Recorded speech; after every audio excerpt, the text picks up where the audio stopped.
নমস্কার বন্ধুরা, শীতের সকালে সবাইকে স্বাগত। তো আজ তো বৃহস্পতিবার, আজকে বাড়িতে রান্না হয়নি। আমাদের কি হয়, এখানে মহাপ্রভুর প্রসাদ বিক্রি করা হয়, এটাকে কুঁড়ি বলে। এইভাবে কুঁড়ি নিয়ে আসা হয় বাড়িতে খাওয়ার জন্য। তো কুঁড়িটা আবার এইভাবেই সাজিয়ে দেয় আর কি। একটা কুঁড়ি ঢেলে নিয়েছি, মাসিমার জন্য খাবারটা চলে গেছে, সময় তাড়াতাড়ি ছিল তো, তাই ওনার জন্য খাবারটা চলে গেছে। আর এটা আমি গুছিয়ে নেবো এখন। তো এখানে আমাদের বৃহস্পতিবার, অঘ্রাণ পৌষ 2 মাসেই আমাদের এখানে কুঁড়ি প্রসাদ বিক্রি হয়ে থাকে মহাপ্রভুর। সবাই প্রত্যেকের বাড়িতে প্রায়ই নিয়ে আসা হয়, প্রসাদ তো সব সময় পাওয়া যায় না, যেহেতু 2 মাস হয় তাই সবার বাড়িতেই প্রসাদ নিয়ে আসি। আজকে হয়েছে ফুলকপির তরকারি, ভুল বলা হয়ে গেল, আগে শাকের ভাজা হবে, শাকের ভাজা, আর কুমড়ো, মিষ্টি কুমড়োর ঘন্ট, আর কাঁচকলা বিচা কলা দিয়ে, এটা হচ্ছে বিচি কলা দিয়ে কি বলে ছেচকি, আর ডাল, আর ফুলকপির তরকারি। আজকে এই সবজি হয়েছে। গরম কিন্তু একদম, গরমে প্লাস্টিকটায় তো তাড়াতাড়ি নিয়ে নিতে হবে। পলিথিনে সব বেঁধে দেয়, এখানে তো আর কৌটোর ব্যবস্থা নেই যে কৌটো করে দিবেন। ভীষণই কত সুন্দর রান্না হয়েছে। সুন্দর রান্নার, প্রসাদের গন্ধ কি সুন্দর বেরোচ্ছে। প্রসাদ মানেই তার একটা গন্ধ আলাদা। সব গাঁট দেওয়া আছে, আমি গাঁটটা খুলতে পারছি। তো প্রসাদ তো এসে গেছে সকাল সকাল। তো প্রসাদ গুছিয়ে রেখে এসে এখন এই তালের আঁটিগুলো কাটছি। ভীষণ শক্ত,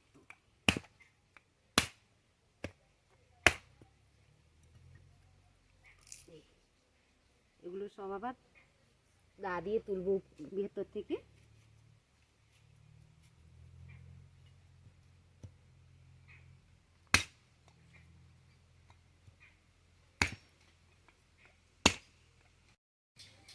তো এইভাবেই হচ্ছে শাঁসটাকে তুলতে হয়।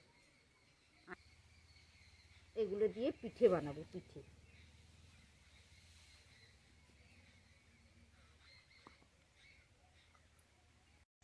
তো এখন বসে গেছি চালটা বেটে নিতে। এই চালটা শিল নোড়াতে বাটছি, কারণ এই চালটাকে কি করতে হবে, একটু মোটা মোটা করে বাটতে হবে, নয়তো পিঠেটা ভালো তৈরি হবে না। আর এতেও আমি মানে হাফ হাফ নিয়েছি, আতপ চাল আর সেদ্ধ চাল। আর এর সঙ্গে আজকে কি করেছি, একটু বাদশা ভোগ চাল মিশিয়ে দিয়েছি। বাড়ির চাল তো, কি সুন্দর গন্ধ বেরোচ্ছে। এটা দিয়ে পায়েসও হয়, বাসন্তী পোলাও হয়, তবে আজকে একটু পিঠের সঙ্গে দিয়ে দিয়েছি, সুন্দর গন্ধ বেরোচ্ছে।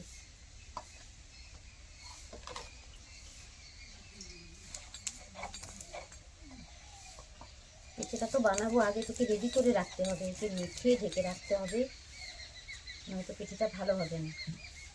আর আজকে বানাবো চিতই পিঠে।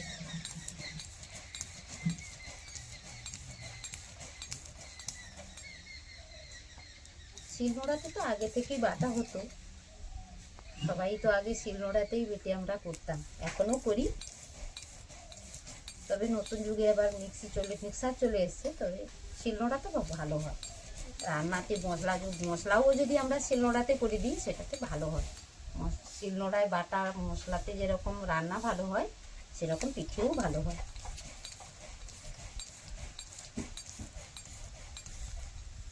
চালটা বেটে নিয়েছি। চালটা বাটার পরে এখানে এই যে নারকেলটাকে এভাবে কোরানো নয়, এটাকে তুলে কেটে নিয়েছি ছোট ছোট করে। আর এইখানে তাল শাঁসটাকেও আমি এইভাবে কেটে নিয়েছি। তারপরে এবারে এখানে এটাকে মাখাবো এই চাল বাটাটার সঙ্গে। তো মোটা মোটা গুলিয়েছিলাম আমি, তবে একটু বেশি মোটা লাগছে, দেখি এখন মেখে দেখি, তারপরে যদি লাগে জলটা, তখন আমি জলটা মেশাবো এর সঙ্গে। এখন দিয়ে দিলাম তালের শাঁস, সঙ্গে নারকেল, আর এই যে গরম করে রাখা দুধ একটু দিয়ে দেবো, যাতে স্বাদটা একটু খুব ভালো হয়। আর এর সঙ্গে দেবো বেকিং পাউডার, দিতেই হবে, নয়তো কিন্তু পিঠেটা মানে ফোলা ফোলা হবে না, বেশ ফুলে যাবে বেকিং পাউডারটা দিলে। তাই বেকিং পাউডার দিয়ে দিলাম। অনেকে খাওয়া সোডা দেয়, আমি খাওয়া সোডা দেবো না, বেকিং পাউডারই দিলাম। এরপরে দেবো নুন,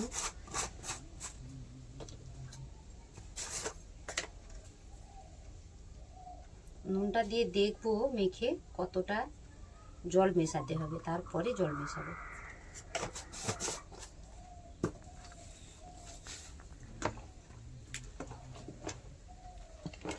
আবার যখন চিনি দেবো তখন আবার একটা, চিনিটাও তো গুলে যখন যাবে তখন আর একটু পাতলা হয়ে যাবে, না জল লাগবে না এর সঙ্গে, ঠিকই আছে।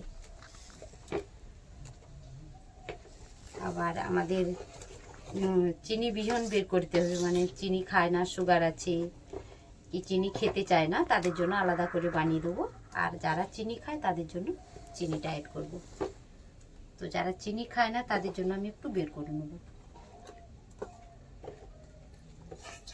দেখতে কিন্তু খুব সুন্দর লাগছে, জি খুব সুন্দর লাগছে দেখতে। তো বের করে নিচ্ছি এখন আমি। নুনটা খুলে গেছে, এটাকে ম্যারিনেট করে রাখতে হবে এখন। 1 ঘন্টা মতো রেখে দেবো, তারপরে বানাতে বসবো। তাহলে পিঠেটা ভালো হবে, নরম হবে আর একদম ফুলে উঠবে পিঠেটা। তো এটাতে আমি কি করব, চিনি দিয়ে দেবো, একটু মিষ্টি মিষ্টি লাগবে যারা চিনি খেতে চায়। আর ওইদিকে এটা বের করে রেখেছি, এটা চিনি দিইনি। আর এমনিতে তো এখন নতুন গুড় উঠে গেছে, এটাকে গুড় দিয়ে খেতে খুব ভালো হয়। গুড় একটু দিয়ে সবাই খেয়ে নেবে। ব্যাস রেডি হয়ে গেল। এবারে ঢেকে রাখতে হবে আমাকে 45 মিনিট, 1 ঘন্টা ঢেকে রেখে দেবো। পিঠে বানাতে শুরু করে দিয়েছি। এই যে মাটির লক্ষ্মীতে বানাচ্ছি। প্রথমে একটু তেল দিয়ে দিলাম, তেল দেওয়ার পরে ব্যাটারটা যে তৈরি করে রেখেছিলাম সেটা দিয়ে দিলাম, দিয়ে এই যে মাটির সরা বলে এটাকে ঢাকিয়ে দিলাম। ঢাকিয়ে দিয়ে এই যে ভাপটা বেরিয়ে যাচ্ছে না, তাই চারিদিকে একটা ভেজানো কাপড় দিয়ে দিলাম, যাতে না ভাপটা বেরিয়ে যায়, ভাপটা যেন ভেতরে থাকে। দিয়ে একটু জল দিয়ে দিলাম, ভাপে হয়ে যাবে। আর এই যে দড়ি বাঁধা আছে এতে, কারণ যেটা গরম হয়ে যাবে তো তুলবো কী করে, তাই পাটের দড়ি দিয়ে বাঁধা আছে, ভেতরে গাঁট দিয়ে এরকম সিস্টেম করা আছে, এটা থেকে তুলতে সুবিধে হয়। আর চিনিবিহীন এখন বানাচ্ছি, চিনিযুক্ত বানাবো, চলছে বানানো। আর শীতের একদম বিকেলে, এখন তো শীতের সময় মানে উনুনের কাছে বসে পিঠে বানাতে খুব ভালো লাগছে। শীত তো তাই আরাম লাগছে একটু বানাতে, ভালোও লাগে। আমার এমনিতেই পিঠে বানাতে খুব ভালোই লাগে। তো আবারও একবার এক বৃহস্পতিবার আজকে অগ্রহায়ণ মাসে, তো সেই পিঠে বানানো শুরু করে দিয়েছি। চিতই পিঠে বলে একে। কাপড়টা তুলে নিলাম, না এখনো হয়নি, একটু উনুনটা বেশি জ্বলে গেছে, এতটা জ্বালন দেওয়া যাবে না, খুব আস্তে আস্তে জ্বলবে, এরকম আঁচেই রান্না করতে হয়। তো পিঠেটা বানাতে হয়। তো আজকে একটু উনুনটা এই সময় একটু বেশি জ্বলে গেছে, কারণ কাঠটা ভেতরে পড়ে গেছে ভেতরে। এবারে ঢাকনাটা তুলে নিচ্ছি, ঢাকনা নয় কাপড়টা তুলে নিচ্ছি, কাপড়টা ভাপটা বেরিয়ে যাবে বলছিলাম। বাহ দারুণ ফুলে গেছে, একদম একদম সাদা সাদা সুন্দর পিঠে। এই যে খুব সুন্দর হয়েছে। এখন গরম তো হাতটা দিতে পারবো না, তাই খুন্তিতে তুলে রেখেছি।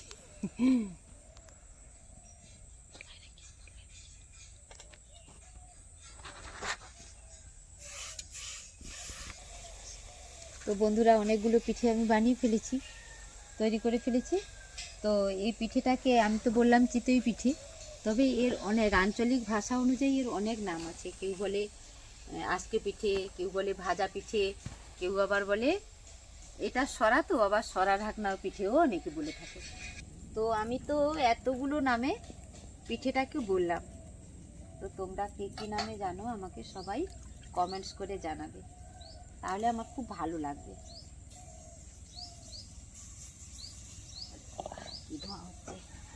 আর বন্ধুদের কমেন্টস তো অনেক এগিয়ে যেতে সাহায্য করে। সবার কমেন্টস আমি অনেকটা উৎসাহ পাই, নতুন কাজের অনুপ্রেরণা সব কিছুই। তো কমেন্টস করলে আমার খুব ভালো লাগবে।